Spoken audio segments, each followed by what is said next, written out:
It's going to be another video about Soulblight Gravelords. This week, I'm going to be tackling vampires. Just in general, vampires. Possibly with a stake. I might lose my life, but don't worry, I'm sure I'll rise to the occasion. See you after this.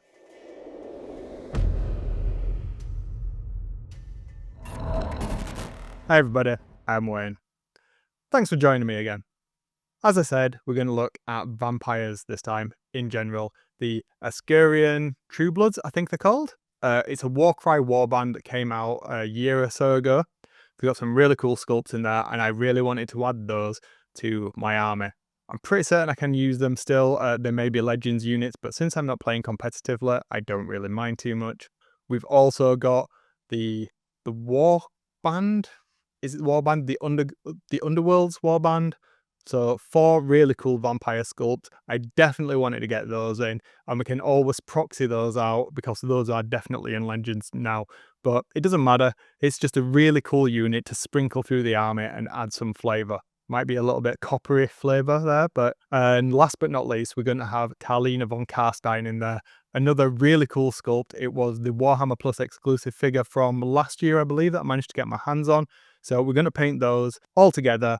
Couple of different styles in there just to mix them up, and as I say, we'll mix those units throughout the army, and will just add that flavor of the eliteness of vampires in the larger context of it, because the chaff units, the zombies, the wolves, the fellbats, the skeletons are going to make up the brunt of the force. So to have these more elite style units in there will really pick it out. Even if we can't play them necessarily on the battlefield, it'll look really cool just sat there on the shelf. Now, as we're going to look at these units, I'm going to pay particular attention to the skin. Now, this is a point of contention, people, and it's wholly down to personal preference. I like my vampire skins to be blue, and that's what we're going to look at today. Most of the time, we're going to try and get a pallid, lightish blue, and we're going to use a combination of acrylics and some oils in there to get that effect. Let's get into it, see what we can do. But before we do, as always, if you've not already, do subscribe. I do appreciate it. If you have joined me already, thank you for coming back. It's a real privilege to be able to share my hobby with you. Thank you for investing the time. And if you have commented or interacted with me here or over on Instagram, I really appreciate it. Thank you so much. If you're interested in this entire series end to end, playlist up here of all the videos that will be in the series. We're making good progress, so we might actually be on target for getting this project done. Let's have a look at the process and see how it goes. With 3 down, then we're on to the 4th, vampires. And one of the great things about this army is there's such a diverse mix of types of vampires. We've got the Ask Again Truebloods, things like the Crimson Court, fantastic sculpts, and then we've got more elite characters like this, Talina von Karstein, that look absolutely incredible. Such a different type compared to the standard trope that we expect, but we want to have consistency. And it's with that consistency in mind that we're going to concentrate on the Truebloods. This is the theme that's going to carry on through the rest of the army, through the vampiric element at least. Let's take a look at the colours. We've already touched on the colours before, but let's revisit them. If you've seen any of the previous videos, you'll know that the light blue is the colour that I wanted to go with the vampire skin. And then we're going to go for a bluey purple. Somewhere in that kind of region. I'm not going to be too particular about this, but this is going to be a spot colour that I want to bring into the theme overall. And then lastly, a red. Now I'm going to use this as a really high contrast colour, and I'm going to predominantly use it on the hair of the vampires. And of course, we'll be using black and white to alter the hue of those colours and just bring a little bit more visual interest into that colour palette. But wait, there's a couple more that I want to talk about before we go any further. A silver and a gold. We're going to predominantly use these on armours and weapons, but I wanted to get them in here so we could see all of the colours in situ together and see how those work. Obviously, we've got a white and a black, and we've got this triad of colours that are going to make up the majority of the army. Now, this blue in the centre, as I say, we're going to hue shift that a little bit, sometimes towards the purple, sometimes towards the blue, but I'm going to predominantly use it for the insides of cloaks. Hey everyone, future editing Wayne here. I'm a little bit unwell at the moment. I lost a wodge of the footage for this. It just became corrupted, so a lot of the painting process is actually missing. I do go through all of the steps individually and the processes there, and I've tried to make it as clear as possible, but I'm not going to have a chance to paint another one up and get any supplementary footage, I'm afraid. Sorry about that, but I hope you still enjoy it. Alright, back to the video. Let's get into this then and start looking at how we're actually going to achieve this. We're going to focus on the skin in this video.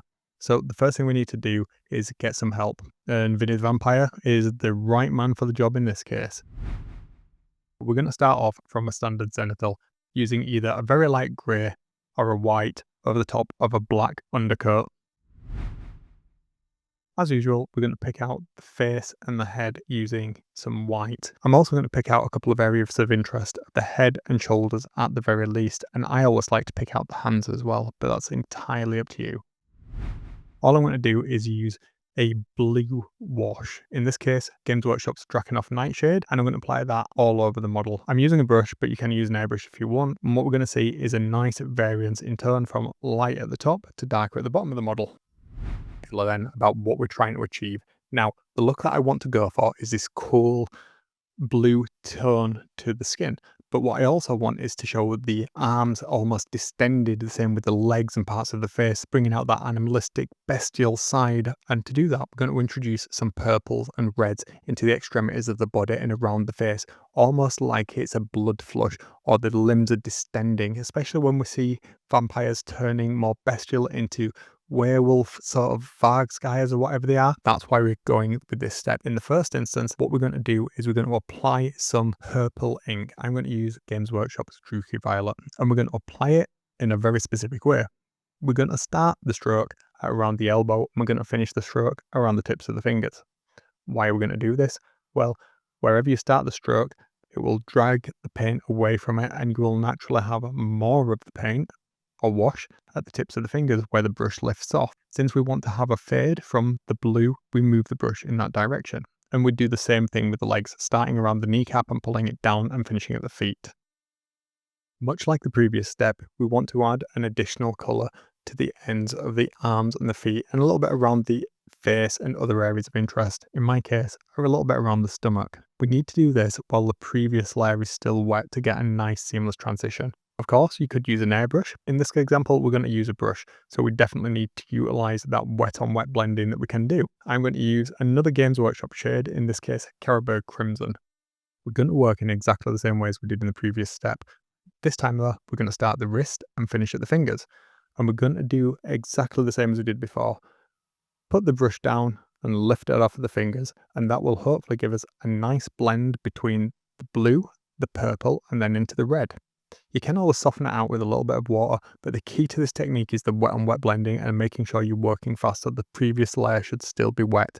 You've got a few minutes working time, so don't worry too much about it being really fast. Good opportunity to take a quick look around the model and pick out any details that you want to emphasize later on. I tend to pick out a few key parts around the model's body, things like veins if you've got them on the model. That's a good one to pick out. You generally see these on the larger models. Thinking about the face then, this is where we want to spend a little bit more time and just emphasize the features there. You can do this with dry brushing, or you can just use a layer. I'd pick out the tips of the ears, the bridge of the nose, cheeks, brow lines on the face, any of the fangs that you've got in there using an ivory colour. And if you've got anything like a tongue sticking out, perhaps painting that as well at this point would be a really good idea. You'll notice in the diagram as well, I've also picked out the hair. That being a red colour, again, that we're going to use, and I've tried to vary this throughout the army, so each of them's got a slightly different red hue, tying the entire thing together. At this point, the model should be looking like it's fairly reasonably done.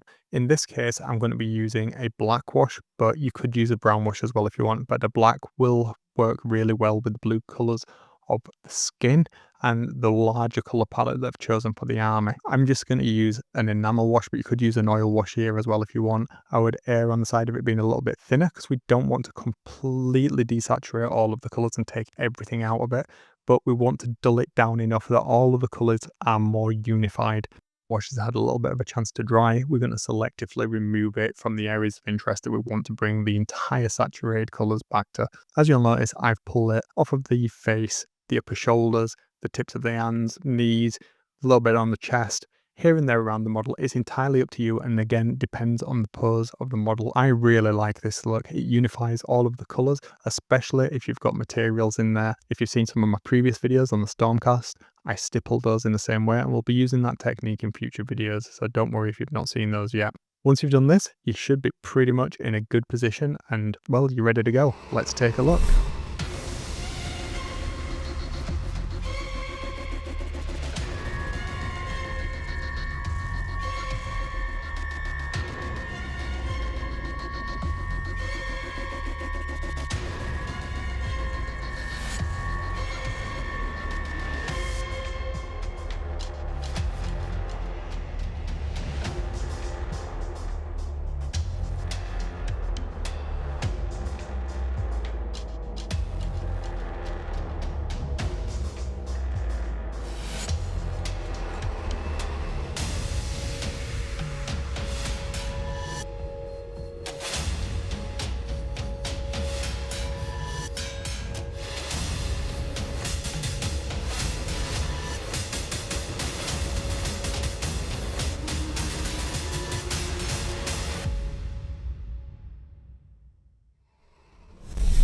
Well, they turned out better than I thought they were going to.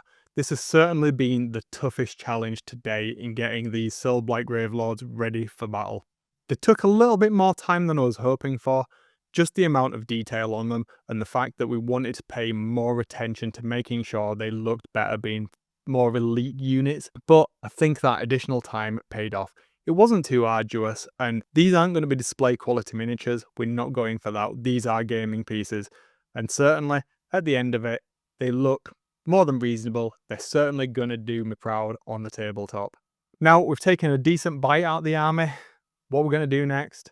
Well, you'll have to join me next time and see what that's going to be. Have a good hobby week. Thank you for joining me. I'll see you next time.